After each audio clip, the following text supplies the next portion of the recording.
Life is a continuous struggle for more. It all begins during early childhood when we simply cannot have enough of those fancy little toys. But it doesn't stop there. It's just the beginning. As we grow older, our desire for more grows exponentially. Our dreams and wishes become much bigger. The pursuit of even more becomes an integral part of our lives. As such, it greatly influences the decisions we make in life. Instead of making sound choices, we opt for the financially most promising alternative. Many people's lives are therefore not based on decisions that make them happy, but on decisions that help them to acquire more. They hope having more will eventually make them happy. But what if there's an alternative to the rat race for more? What if less is actually more? Imagine you cannot move around over here. Is it possible for you to work in this clutter?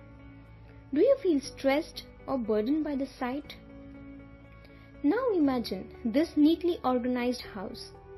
It's not a big house, but it has more space to move around. Do you feel relaxed or peaceful with this sight? You would prefer to live in this house, right? There are many unnecessary things around us. Our wardrobe, our appliances, and other stuffs. We just use 20% of our stuffs 80% of times. Can we minimize these by scrapping off the unnecessary? Have an interchangeable wardrobe, multi-purpose appliances, and just the necessary stuffs. Can the lengthy restaurant menu be replaced by a single page? Can less be enough to convey things, ideas, occasions? Can we own less? Isn't that so simple? And you are left with just few decisions to make, less wasted time and energy, less stress, less expense. Isn't it more of life, more space? Isn't that we really want?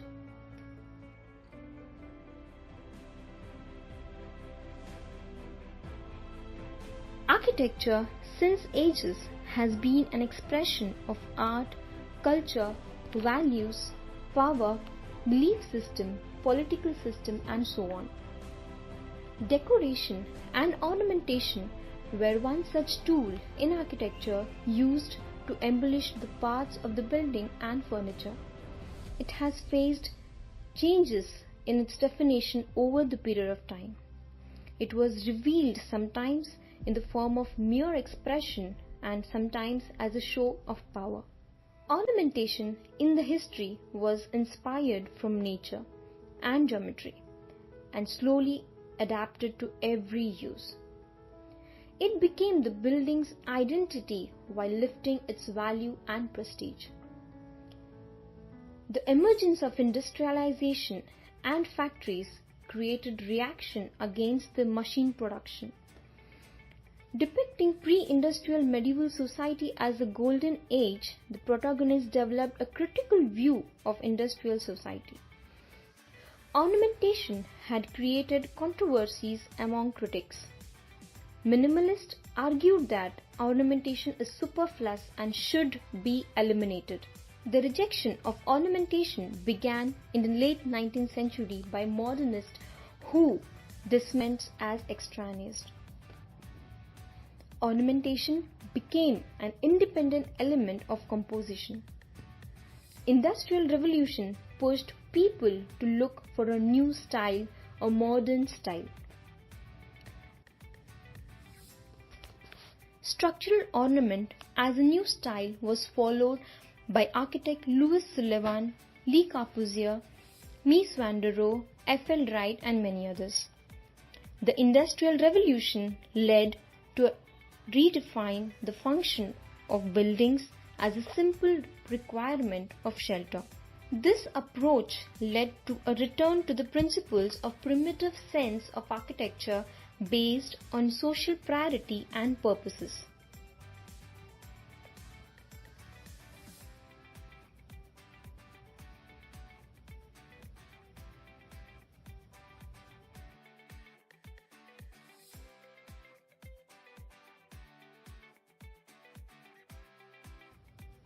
During the World War I, huge destruction demanded huge construction and design. It was with the industrialized materials which made possible the fast construction, simple designs which served the purpose. With the idea of creating total work of art, including architecture, Bauhaus, the German art school, was founded. The school became a platform for the mass production of art. Bauhaus style was marked as the absence of ornamentation and by harmony between the function of a building and its design. Architect Mies van der Rohe, the third director of the Bauhaus, said his students the path for creative work is through materials and the function. Architect Mies, through his architectural journey from neoclassicism to minimalism, has designed simple rectangular forms, open, flexible and multifunctional spaces. He influenced the entire generation of architects. He described his aesthetic tactic of arranging the numerous necessary components of a building to create an impression of extreme simplicity by enlisting every element and detail to serve multiple visual and functional purposes. He said, "Less is more." Elements like wall, column and border turn into elements of ornament. As per time change, the purpose for which the building is used is constantly changing, and it was not affordable to tear down the building each time. This is why he constructed a practical and economical space into which he fit the functions with the use of minimalist approach. Iconic architects created their own means of ornament depending on the materials, texture, system of structure and the display of functionality. Modern architecture gained much critics due to its rigid doctrines, uniformity, lack of ornament, and the habit of ignoring the history and culture of the city where it appeared. Robert Venturi argued that ornamental and decorative elements accommodate existing needs for variety and communication. Architects turned away from the modern functionalism which they viewed as boring, unwelcoming, and unpleasant. They turned towards the past, quoting past aspects of various buildings and melting them together to create a new means of designing buildings. The post-modern movement in Japan was seen as minimalism. Architect Tadao Ando showed through his designs the importance he gave to walls. Nothing more than 6 walls and a roof, the Church of Light. His departure from column to structural wall as generator of form is a testimony to the phrase "less is more." Ornament became the quality rather than quantity. The design world had begun to cautiously dip its toe in minimalist pool. The core ideal of minimalism, based on the Japanese art of reductivism, is less is more. That by stripping a space to its essential function, its true beauty is revealed. It is not about just subtracting for the sake of subtracting, but it is subtracting for the sake of focus. Less elements giving more expression, simplified in form and simplified in color. Being minimalist and using less attempts to draw us back to a different way of living and feeling, one that is calmer, more serene and more worthy. India is a pool of traditional architecture, and its framework provides an ideal base for minimalist design and sustainable movement. The designers have been able to fuse the two styles. One of India's most iconic architects, architect Balkrishna Doshi, has always created an architecture that is serious, never flashy or a follower of trends. He focused on the environmental design, low-cost architecture, which makes judicious and innovative use of material, and a focus on building to suit the climate. In his projects, he employed a minimalist approach using limited sources and reusing waste material.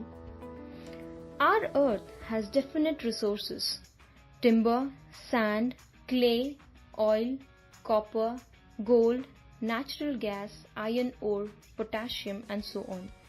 To manage these natural resources is something we have to pay attention to. Efficient design can help reduce the cement industry's global impact, which contributes about 5% of the global's total carbon emission.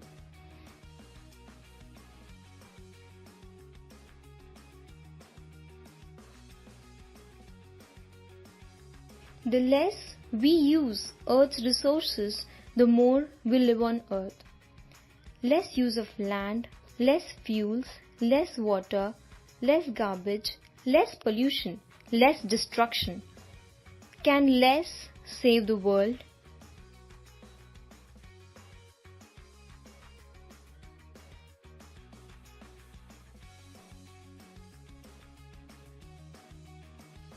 All we need is less.